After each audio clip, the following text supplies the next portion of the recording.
Hello नमस्कार प्यारे साथियों, स्वागत है आपका अपने YouTube channel English with Rupendra Singh में। आज हम फिर से लेकर आए वही क्लास आपकी टाइम एंड टेंस की।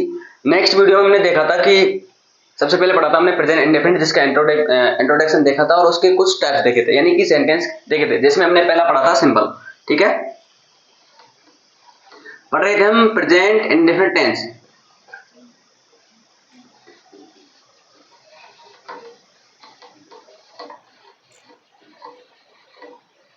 ठीक है, जिसका हमने कल सिंपल देख लिया था, नेगेटिव भी देख लिया था, इंटरोगेटिव भी देख लिया था और इंटरोगेटिव नेगेटिव भी देख लिया था। नेगेटिव प्लस इंटरोगेटिव यानी इन दोनों का मिक्सचर। ठीक है, समझना। तो मैंने आपके लिए कल काफी सारे एग्जांपल्स बताए थे और मैंने उसमें एस का प्रयोग बताया था आपको, साइक्रिया हेल्पिंग वर्ब यानी कि डू डज का प्रयोग बताया था, जिसमें मैंने आपको बताया था कि एक एग्जांपल्स ले लेते हैं, नॉर्मल ले लेते हैं। ठीक है, जैसे आई प्ले चेस। ठीक है, मैं क्या खेलता हूँ? शतरंज खेलता हूँ। क्या खेलता हूँ? शतरंज खेलता हूँ। दूसरा एग्जांपल ले लेता हूं मैं,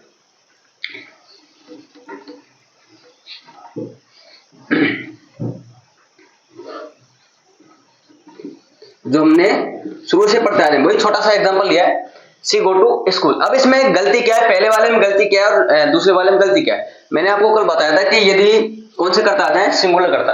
अब यहाँ पर आई तो क्या है, यहाँ पर प्लूरल है और सी यहाँ पर क्या है, सिंगुलर है। ठीक है, तो प्लूरल के साथ तो एमए की फर्स्ट फॉर्म के साथ एसीएस का प्रयोग करते नहीं है, जबकि सिंगुलर करता आ जाता है तो एमए की फर्स्ट फॉर्म यानी कि गो, इसके साथ एस एच का प्रयोग करेंगे। अब इसमें से एस लगाना है, एस लगाना है। मैंने आपको कल बताया था कि जिन मुख्य क्रिया के अंतिम अक्षर कौन कौन से, O Z S X C C double H S H, ठीक है, एस डबल एस ईटीसी आता है। ठीक है, सी डबल एच ईटीसी आने पर क्या, मुख्य क्रिया के अंतिम अक्षर। अब इसमें से ओ दिख रहा है तो इसके साथ क्या लगा देंगे हम, ईएस। ठीक है, यदि ये अक्षर आपको यहां से दिख जाए तो इनके साथ क्या लगता है, मुख्य क्रिया में ईएस का प्रयोग होता है। ठीक है, कब होता है? जब कर्ता कौन से आ जाए, हमारे सिंगुलर कर्ता। ठीक है, इसके अलावा मैंने बताया था कि यदि ये नहीं होंगे तो कर्ता इसके साथ क्या लगा देंगे। जैसे यहां पर मैं लिख देता कि सी, कर्ता कौन सा यहाँ पर, सिंगुलर, लेकिन यहाँ पर एमबी कौन सी फॉर्म है, फर्स्ट फॉर्म। अब फर्स्ट फॉर्म सिंगुलर है तो इसके साथ क्या लगा देंगे हम, एस का प्रयोग कर देंगे। लेकिन यहाँ पर क्या लगा देंगे, एस, क्यों लगाएंगे एस? देखो इनमें से कोई सा अक्षर दिख रहा है ना, दिख रहा है यहाँ पर? नहीं दिख रहा। ओ नहीं है, जेड भी नहीं है, एक्स भी नहीं है, सी एच भी नहीं है, सी डबल एस नहीं है, एस एच भी नहीं है। ठीक है, यानी ए शब्द, ये शब्द नहीं होंगे, यानी ये अक्षर नहीं होंगे, तो क्या लगा देंगे हम यहाँ पर, एस का प्रयोग कर देंगे। यदि इनमें से दिख जाए तो क्या लगा देंगे, एस का प्रयोग कर देंगे। यहां तक हमने कल पढ़ लिया था। ठीक है, अब इसके हमने चार बनाने, कितने बनाने हैं, चार। देखिए ये तो क्या हुआ, हमारा सिंपल हुआ। अब इसके चार बनाने हमको। मैंने आपको कल स्ट्रक्चर भी बताए थे चारों के। अब देखो मैंने कल एक बात भी और बताई थी आपके लिए कि डू डज का प्रयोग नेगेटिव सेंटेंस में करते हैं। अब ये कौन से है, सिंपल। तो इससे जो नेक्स्ट वाला सेंटेंस आएगा उसमें किसका प्रयोग करेंगे, हेल्पिंग वर्ब डू डज का प्रयोग करेंगे। अब आई के साथ क्या लगाते हैं, डू। किसका प्रयोग करते हैं, डू। मैंने बताया था कि कर्ता बहुवचन के साथ, डू का प्रयोग करते हैं, जबकि कर्ता एक वचन के साथ डज का प्रयोग करते हैं। कल मैंने बताया था। ठीक है, तो आई यहाँ पर कौन सा करता हुआ, बहुवचन करता, तो यहाँ पर क्या लगा देंगे, डू। ठीक है, प्ले, एमबी की फर्स्ट फॉर्म, चेस। ठीक है, अब यहां पर इसको भी देख लेते हैं।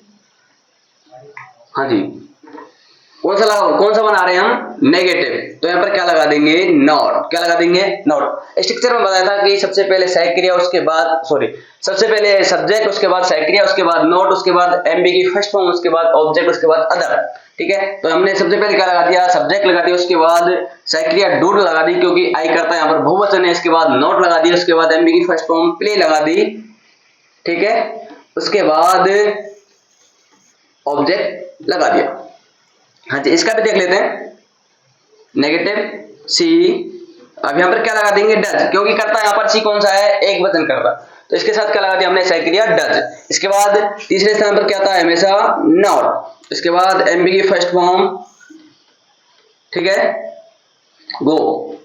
To school. अब बात करेंगे हमारे साहब कि देखो यहाँ पर तो लगा ही नहीं रखा है ऐसे यस, चलो उसमें तो क्यों नहीं लगा, क्योंकि यहाँ पर करता बहुवचन, लेकिन यहाँ पर गो के साथ ईएस लगा तो गोज। अब इसमें से गोज कहां पर गया? अब देखो भाई, मैंने आपसे कहा था कि सिर्फ एस या ईएस का प्रयोग सिंपल सेंटेंसों में करते हैं। किसमें? सिंपल सेंटेंसों में एस या ईएस का प्रयोग किया जाता है सिर्फ, ठीक है। तो यहाँ पर एमबी की फर्स्ट फॉर्म में एस या ईएस का प्रयोग नहीं करेंगे, कहां से? नेगेटिव से। तो उसकी जगह क्या आ जाएगा? सेड या डू और डज का प्रयोग कर देंगे, ठीक है। हाँ जी, इसके बाद इंटरनेट बना लेते हैं इसका। तो सह कहां जाएगी? सबसे पहले आगे, तो डू आई प्ले चेस और प्रश्नवाचक चिन्ह, इसको भी बना देते हैं। Does she go to school और प्रश्नवाचक चिन्ह। इसके बाद do I not play chess और प्रश्नवाचक चिन्ह। इसके बाद does she not go to school और प्रश्नवाचक चिन्ह। आई बात समझना आपको कि एक के चार कैसे बनाए जाते हैं, एक के चार कैसे बनाए जाते हैं, ठीक है। तो यहां तक क्लियर। इसके बाद आगे बढ़े। यस,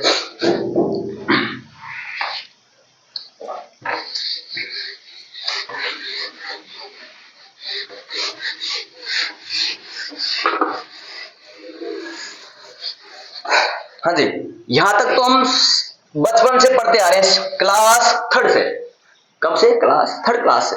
लेकिन इससे जो आगे मैं बताने वाला हूं ना, अभी कॉम्पिटिटिव एग्जाम की जिस तैयारी करते हैं तो उसके लिए बहुत ज्यादा इंपॉर्टेंट हो जाता है। अभी जो प्रेजेंट इंडेफिनिट टेंस पढ़ते हैं इसमें और क्या क्या आता है, इनके अलावा भी और कुछ भी आता है। जैसे क्या क्या आता है कि दिस टेंस शोज। अब भाई ये टेंस क्या क्या दिखाता है? देखिए क्या क्या दिखाता है।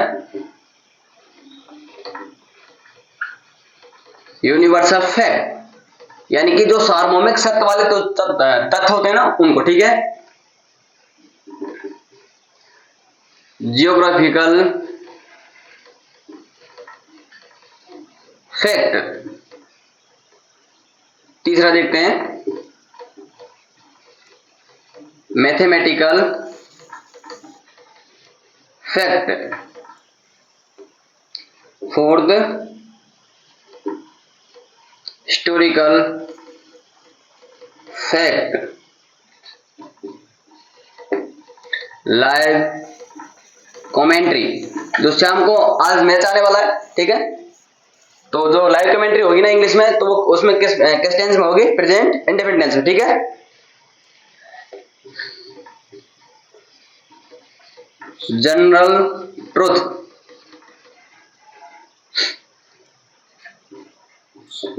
इसके अलावा न्यूज़पेपर हेडिंग, ठीक है। इसके अलावा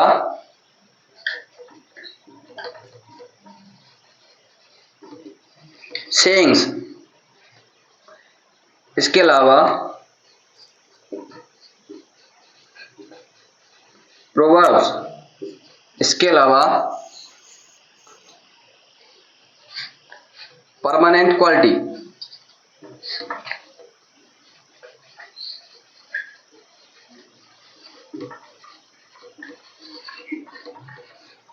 हाँ जी, एक दो और है।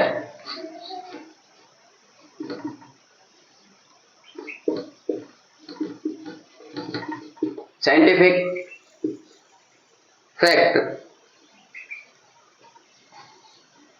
हाँ जी। तो इतने इतनी जो सारी एक्टिविटीज होती हैं कौन कौन सी? एक तो यूनिवर्सल ट्रुथ, यानी कि जो सार्वभौमिक सत्य है। ज्योग्राफिकल फैक्ट, जो भौगोलिक तथ्य है उनके बारे में भी।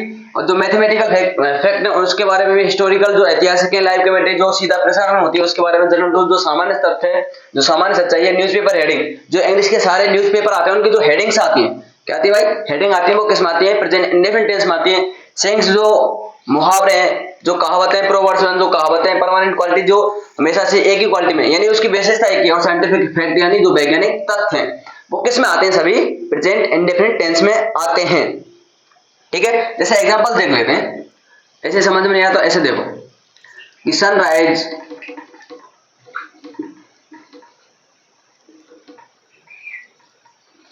इन द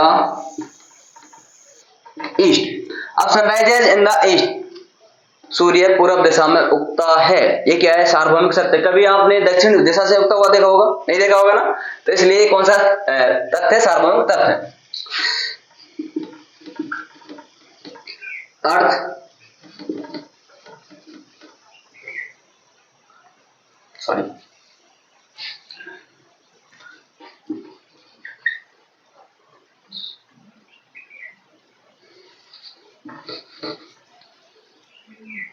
हाँ, अर्थ राउंड फॉर द सन। अब इस पृथ्वी किसके चक्कर लगाती है? सूर्य के चक्कर लगाती है। क्या हुआ, ये भौगोलिक तथ्य, ठीक है, ज्योग्राफिकल तथ्य। मैथमेटिकल फैक्ट देख लेते हैं, 2 एंड 2 मेक या फिर मेक्स, ठीक है, दोनों सही है। ये ट्रेडिशनल में, ये मॉडर्न में। 2 एंड 2 मेक 4, 2 2 कितने होते हैं? 4। ये क्या हुआ हमारा mathematical fact. Historical fact,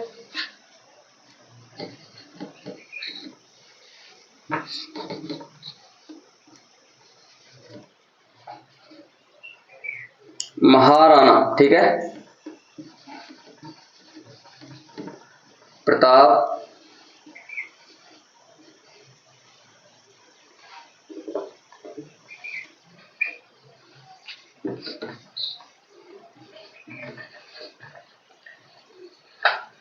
beat the Akbar in Haldighati battle.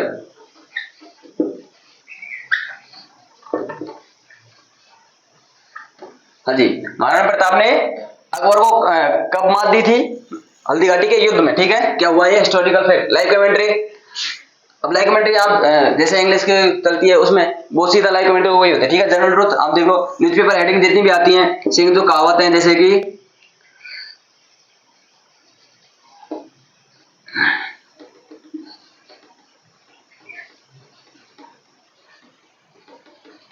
Lodgers in the field, FIELD,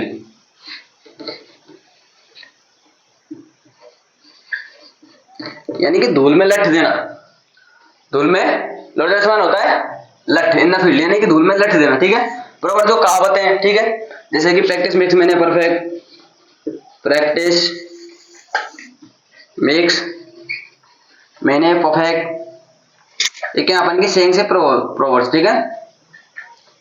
हाँ जी, परमानेंट क्वालिटी है, ठीक है, जैसे गर्ल्स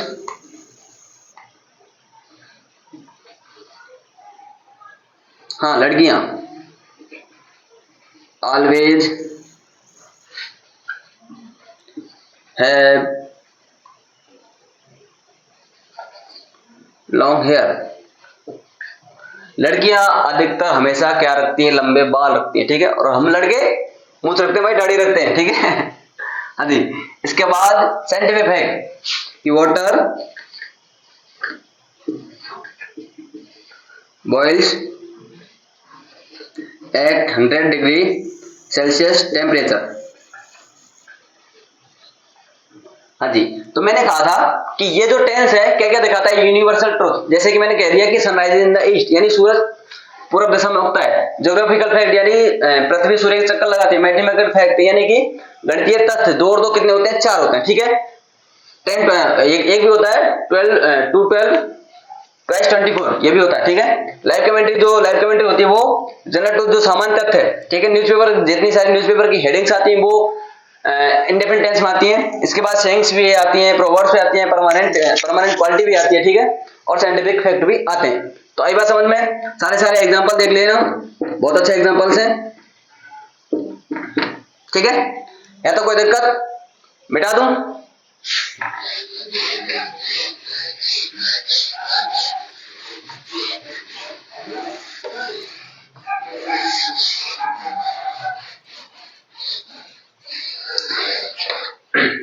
इसके अलावा अब आपने सुना होगा या फिर देखा होगा क्या पता आपको आपने इससे पहले कभी पढ़ा या फिर नहीं पढ़ा, पर मैं आपको यहाँ से अब कुछ थोड़ा अलग वेरिएशन पे ले जा रहा हूँ। प्रेजेंट इंडेफिनिट टेंस में शायद आपने यहाँ तक आप कौन सी क्लास में पढ़ते हो कोई पता नहीं, किसकी तैयारी करे कोई पता नहीं, लेकिन आज आपसे थोड़ा डिफरेंट पढ़ोगे।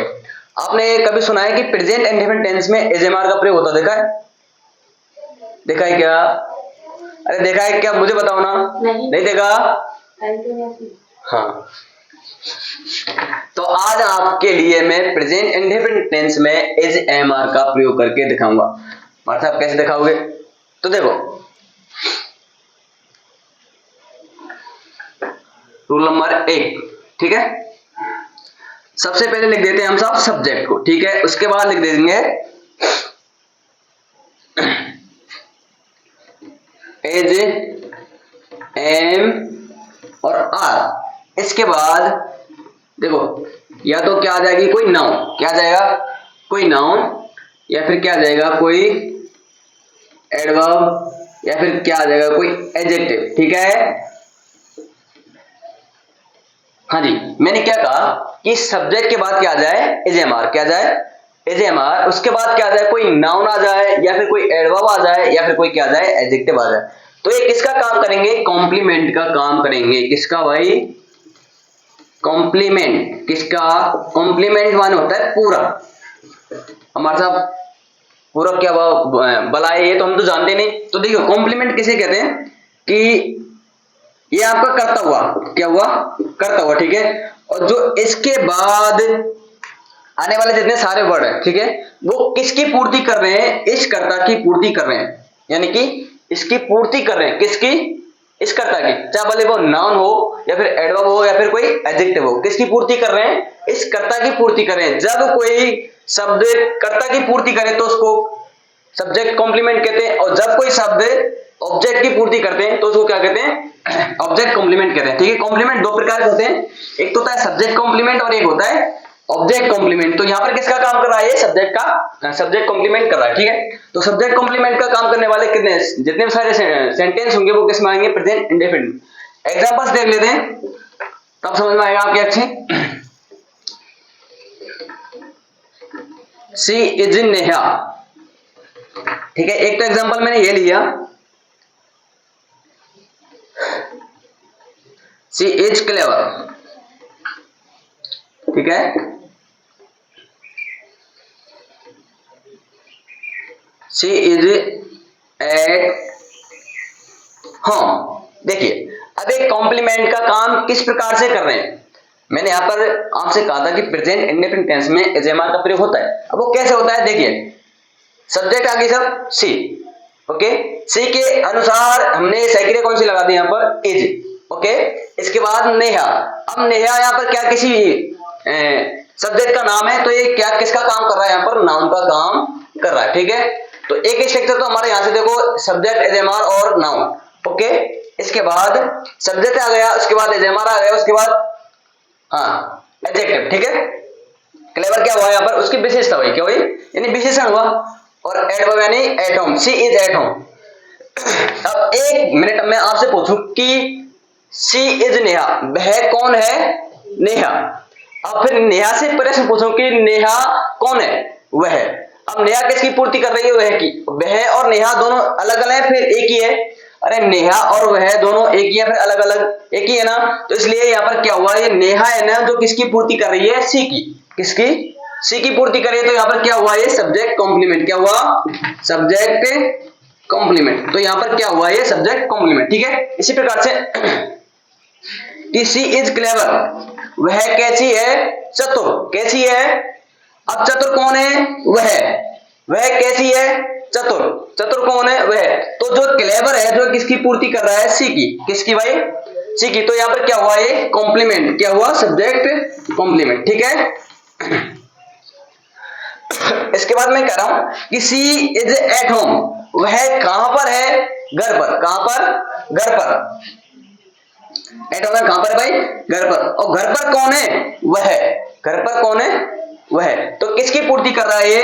एट होम, सी की। क्लेवर किसकी पूर्ति कर रहा है? सी की। नेहा किसकी पूर्ति कर रही है? सी की। तो सी और नेहा दोनों एक ही हैं, सी और क्लेवर दोनों एक ही हैं, और सी और एट होम दोनों एक ही, ठीक है। वहां पर कौन है, वह। चतुर कौन है, वह। नेहा कौन है, वह कौन है, नेहा। वह कैसी है, चतुर। और वह कौन है, घर पर कौन है, वह, ठीक है। तो ये सभी क्या कर रहे हैं, सब्जेक्ट कॉम्प्लीमेंट का काम कर रहे हैं, ठीक है। अब मेरा आपसे क्वेश्चन यही है कि सब्जेक्ट कॉम्प्लीमेंट बताने वाले जितने सारे सेंटेंस आएंगे, जितने सारे सेंटेंसेस आएंगे, वो किसका काम करेंगे, सब्जेक्ट कॉम्प्लीमेंट का। और वो किस टेंस में आएंगे, प्रेजेंट इंडेफिनिट टेंस में। किसमें भाई, प्रेजेंट इंडेफिनिट टेंस में। आई बात समझ में आपको कि प्रेजेंट इंडेफिनिट टेंस में किस प्रकार से एज एम आर का प्रयोग होता है, ठीक है। अब इसी की जगह मैं सब्जेक्ट चेंज कर दूं, ठीक है, आई कर दूं तो यहां पर क्या आ जाएगा, एम आ जाएगा, ठीक है। यू कर दूं तो यहां पर सब हेल्पिंग वर्ब क्या आ जाएगी, आर आ जाएगी, ठीक है। वो तो आप सब्जेक्ट के अनुसार हेल्पिंग वर्ब लगा सकते हैं। तो आई बात समझ में आपको कि प्रेजेंट इंडेफिनिट टेंस में किस प्रकार से एज एम आर का प्रयोग होता है, ठीक है। इसके बाद करेंगे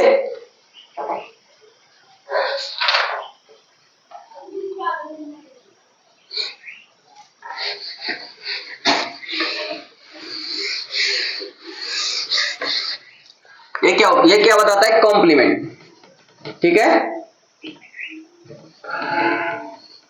हाँ जी, कॉम्प्लीमेंट की दो स्पेलिंग होती है, एक तो होता है ये कॉम्प्लीमेंट और एक होता है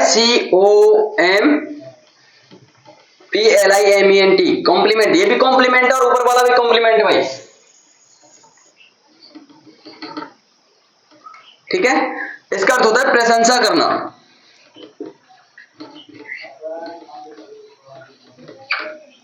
देख लेना, स्पेलिंग में अंतर भी देख लेना।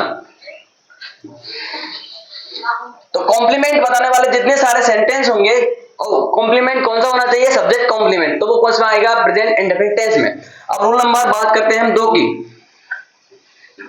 ठीक है।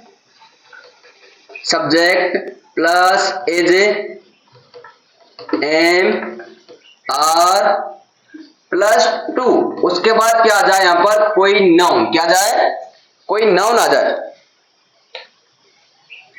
सॉरी नाउन नहीं, वर्ब की फर्स्ट फॉर्म आ जाए, ठीक है। इसके बाद कोई अदर आ जाए, तो ये क्या बताता है, इंटेंशन। क्या बताता है, इंटेंशन।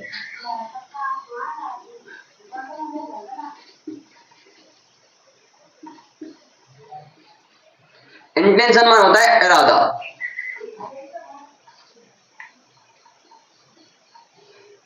ठीक है। अब मैंने आपको जब इसकी वो बताई थी ना, मैंने आपको हिंदी में पहचान कि जिन हिंदी वाक्यों के अंत में ताहे तिये ते हैं, ना है नी है ने है। अब जो ना है नी है ने है ना, तो वो क्या बता रहे हैं, इरादा बता रहे हैं। क्या बता रहे हैं भाई, इरादा बता रहे हैं। जैसे कि I am to talk with you, ठीक है। मैं उससे बात करना चाहता हूं, ठीक है। मैं उससे क्या करना चाहता हूं, बात करना चाहता हूं। टू टॉक यू, फिर टू विद यू कर सकते हैं, फिर टू टॉक टू यू ये भी कर सकते हैं, दोनों सही है, ठीक है। इसके बाद she is to go there, वह वहां जाना चाहती है, ठीक है। हाँ, she is to go there, she is to go there, कि वह वहां क्या करना चाहती है, जाना चाहती है। जो उसका इंटेंशन है ना, इंटेंशन बताने वाले जितने सारे सेंटेंस होंगे वो किस में आएंगे, प्रेजेंट इंडेफिनिट टेंस में। उसका स्ट्रक्चर क्या होगा कि सबसे पहले क्या आएगी, सब्जेक्ट आएगी, उसके बाद क्रिया एजेमार आएगी, उसके बाद टू आएगा, उसके बाद वर्ब की फर्स्ट फॉर्म आएगी, टू प्लस वर्ब की फर्स्ट फॉर्म आएगी, ठीक है। उसके बाद जो अदर सेंटेंस में बचता है ना वो आ जाता है। इसके बाद रूल नंबर 3 देख लेते हैं। हाँ जी, यहां तक तो हमने देख लिया था कि प्रेजेंट इंडेफिनिट टेंस में एज एम आर का प्रयोग कैसे होता है। अब बात करेंगे कि प्रेजेंट इंडेफिनिट टेंस में हैज हैव का प्रयोग भी होता है। सुना आपने कि प्रेजेंट इंडेफिनिट टेंस में हैज हैव का प्रयोग भी होता है। अब वो कैसे होता है, देखिए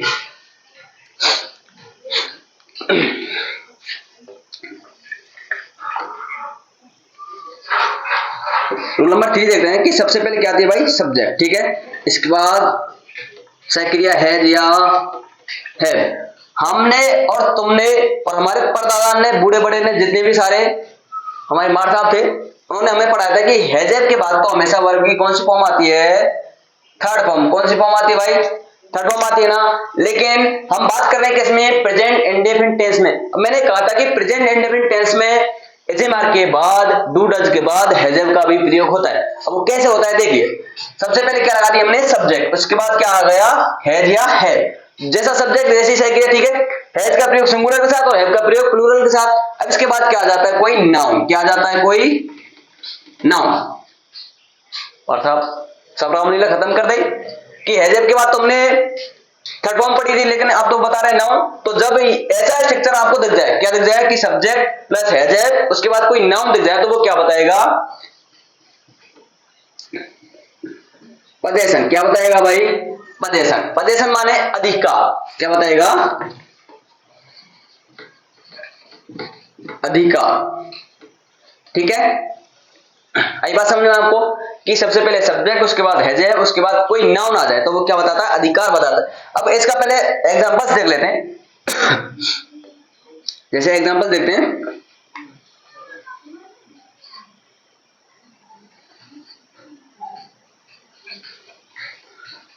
पूरन हैज ए कार, ठीक है।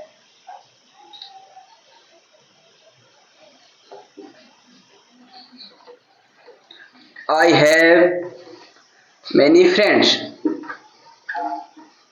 हाँ भाई।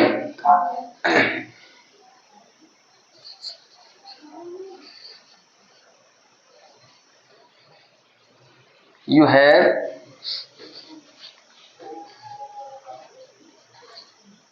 ए बिग फार्म हाउस, हाँ जी।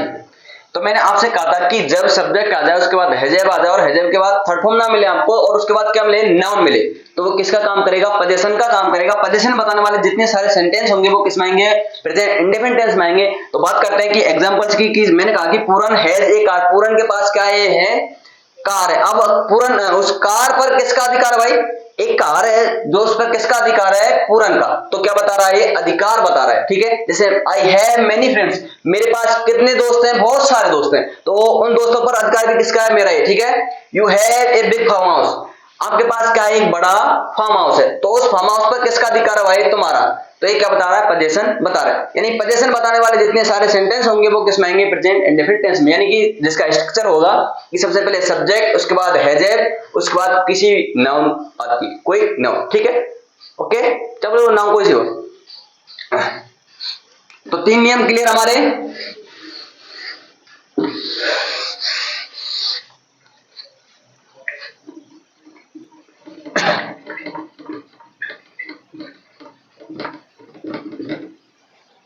हाँ, रूल नंबर 4 पढ़ेंगे अब।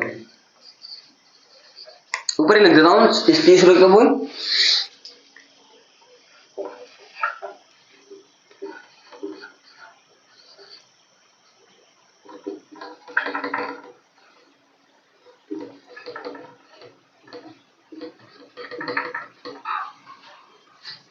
क्या बताता है, पजेशन, यानी कि अधिकार, ठीक है। इसके बाद बात करेंगे रूल नंबर 4, सब्जेक्ट हैज या है प्लस टू प्लस वर्ब की फर्स्ट फॉर्म प्लस अदर। ये क्या बताएगा भाई, कंपल्सन, यानी कि बाध्यता। हाँ भाई, ये आपको बंधन में जोड़ देगा। तो देखो स्ट्रक्चर कितने हो गए हमारे, 4। पहला पढ़ा था कि सब्जेक्ट के बाद एजेमर, उसके बाद नाउन एडवर्ब एडिटिव आ जाए तो क्या बताता है, कॉम्प्लीमेंट। इसके बाद दूसरा पढ़ा था कि सब्जेक्ट एजेमर प्लस टू प्लस वर्ब की फर्स्ट फॉर्म आ जाए तो क्या बताता है, इंटेंशन बताता है। इसके बाद तीसरा पढ़ाता है कि सब्जेक्ट, उसके बाद हैजेब, उसके बाद कोई नाउन आ जाए तो क्या बताएगा, पजेशन बताएगा।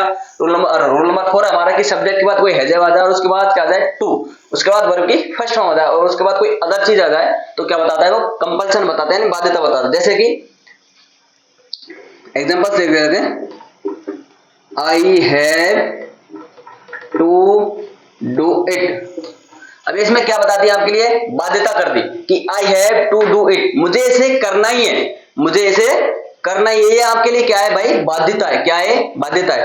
आई हैव टू डू इट, मुझे इसे क्या करना है, करना ही है। इसके बाद दूसरा एग्जांपल देखते हैं कि she has to go there, she has to go there, ठीक है, she has to go there. अब उसको वहां जाना ही है भाई, वहां पर पार्टी में जाना ही है, उसके लिए क्या है, क्या भाई, बाध्यता है। क्या एक बाध्यता है, ठीक है। तो बाध्यता बताने वाले जितने सारे सेंटेंसेस होंगे वो किस में आएंगे, प्रेजेंट इंडेफिनिट टेंस में आएंगे, ठीक है। इसके बाद इंपेरेटिव सेंटेंस,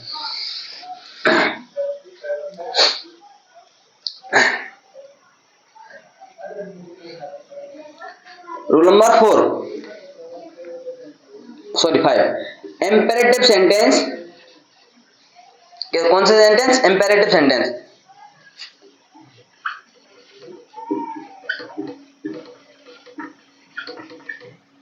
यानी कि आज्ञार्थक वाक्य। कौन से वाक्य, आज्ञार्थक वाक्य। इंपेरेटिव सेंटेंस भी किस टेंस में आते हैं, प्रेजेंट इंडेफिनिट टेंस में आते हैं। अब इंपेरेटिव सेंटेंस कैसे चालू होते हैं, एक तो होता है, इसके भी सब पॉइंट है, एक तो होता है वर्ब की फर्स्ट फॉर्म से, कैसे, फर्स्ट फॉर्म से स्टार्ट, ठीक है। एक कैसे होता है, वर्ब की फर्स्ट फॉर्म से। एक होता है डोंट से, एक चालू किससे होता है भाई, डोंट से, ठीक है। एक होता है लेट से, किससे भाई, लेट से।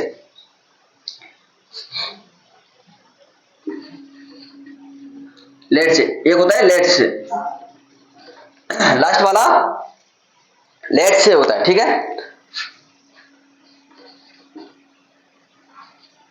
इसके बाद वर्ब की फर्स्ट फॉर्म आती है, इसके बाद ऑब्जेक्ट आता है, इसके बाद अदर आता है, ठीक है। हाँ भाई, जैसे वर्ब की फर्स्ट फॉर्म से चालू हुआ, वो सेंटेंस किस में होगा, प्रेजेंट इंडेफिनिट टेंस में होगा। यदि कोई सेंटेंस डोंट से शुरू हो रहा है तो वो किस में होगा, प्रेजेंट इंडेफिनिट टेंस में होगा। यदि कोई सेंटेंस लेट से शुरू हो रहा है और लेट के बाद क्या आ रहा है, कोई ऑब्जेक्ट आ रहा है, तो वो किससे शुरू होगा, किस में होगा, सॉरी किस टेंस में होगा, प्रेजेंट इंडेफिनिट टेंस में होगा। यदि कोई सेंटेंस लेट से शुरू हो रहा है और उसके बाद कोई वर्ब की फर्स्ट फॉर्म आ रही है तो वो किस टेंस में होगा, प्रेजेंट इंडेफिनिट टेंस में होगा। इसके अलावा और सारे एग्जांपल्स हैं, जैसे कि आपने सारे बहुत पढ़े होंगे अदर एग्जांपल्स जो इस प्रेजेंट उसमें प्रेजेंट इंडेफिनिट टेंस में आते हैं। अब वो कौन कौन से अदर एग्जांपल, ठीक है, मैं लिख देता हूं यहाँ पर, बहुत अच्छे एग्जांपल्स हैं कि रीड द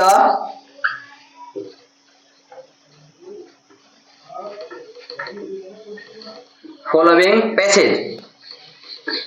हाँ जी, रीड द फॉलोइंग पैसेज, ठीक है। हमने जब पैसेज किए थे ना तो ये लाइन हमने बहुत पढ़ी थी 10th में, 12th में, 8th में, 9th में, 6th में, 7th में।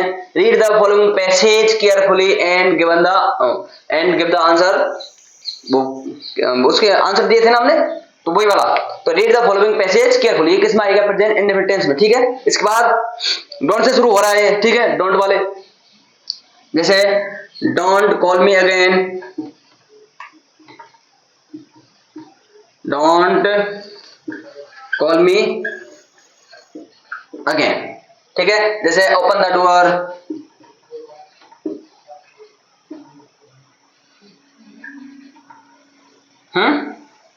लेट्स गो, ये भी एक, ठीक है।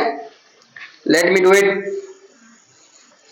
लेट मी डू इट, ठीक है। लेट्स गो भी होता है, ये इसका एग्जांपल यहां लिख देता हूं, ठीक है। देखिए लेट्स डू इट,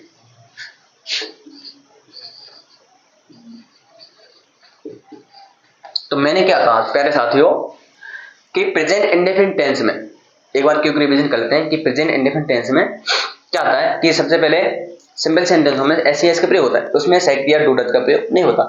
हमने पहचान हिंदी में देख ली थी कि जिन हिंदी वाक्यों के अंत में ताहे तीहे तेहे नाहे नीहे ने है। इसके बाद एडवर्ब से देखेंगे कि जिन एडवर्ब, जैसे कि एडवर्ब आपकी देख लो always, usually, really, scarcely, never, frequently, ये सारी एडवर्ब्स होती है। किसकी होती है, प्रेजेंट इंडेफिनिट। यदि ये आपको कहीं दिख जाए तो वो क्या होता है, प्रेजेंट, उसमें क्या होता है भाई, प्रेजेंट इंडेफिनिट होता है। इसके बाद मैंने कहा था कि जिन सेंटेंस से क्या दिखता है, यूनिवर्सल ट्रूथ दिखता है, लाइव कमेंट्री दिखती है, न्यूज़पेपर हेडिंग दिखती है, ठीक है। और इसके बाद जनरल ट्रूथ दिखता है, साइंटिफिक फैक्ट दिखता है, मैथमेटिकल फैक्ट दिखता है, तो वो किस में आ जाएंगे, प्रेजेंट इंडेफिनिट टेंस में। इसके अलावा अब देखो यहाँ पर भी ये 5 नियम मैंने आपको लिखे हैं। पहला नियम है कि सबसे पहले सब्जेक्ट आ जाए, उसके बाद एजेमर आ जाए, उसके बाद कोई नाउन आ जाए, फिर कोई एडवर्ब आ जाए, फिर कोई एडजेक्टिव आ जाए, तो वो किस टेंस में आएगा, प्रेजेंट इंडेफिनिट टेंस में आएगा। इसके बाद मैंने कहा था कि सब्जेक्ट के बाद एजेमर आ जाए, उसके बाद टू आ जाए, उसके बाद वर्ब की फर्स्ट फॉर्म आ जाए। क्या आ जाए, वर्ब की फर्स्ट फॉर्म। तो वो क्या होता है, इंटेंशन बताता है, और इंटेंशन बताने वाले जितने सारे सेंटेंस होंगे वो किसमें आएंगे, प्रेजेंट इंडेफिनिट टेंस में आएंगे। ठीक है। इसके बाद मैंने कहा था कि सब्जेक्ट के बाद क्या आ जाए, कोई हैज या हैव आ जाए, उसके बाद कोई नाउन आ जाए, तो वो क्या बताता है, पोजीशन बताता है। पोजीशन बताने वाले जितने सारे सेंटेंसेस होंगे वो किसमें आएंगे, प्रेजेंट इंडेफिनिट टेंस में आएंगे। इसके बाद मैंने कहा था कि सब्जेक्ट के बाद हैज आ जाए और हैज के बाद टू प्लस वर्ब की फर्स्ट फॉर्म आ जाए, तो वो क्या बताता है, कंपल्सन बताता है, यानी कि वो बाध्यता बताता है, ये आपको करना ही तो करना ही भाई।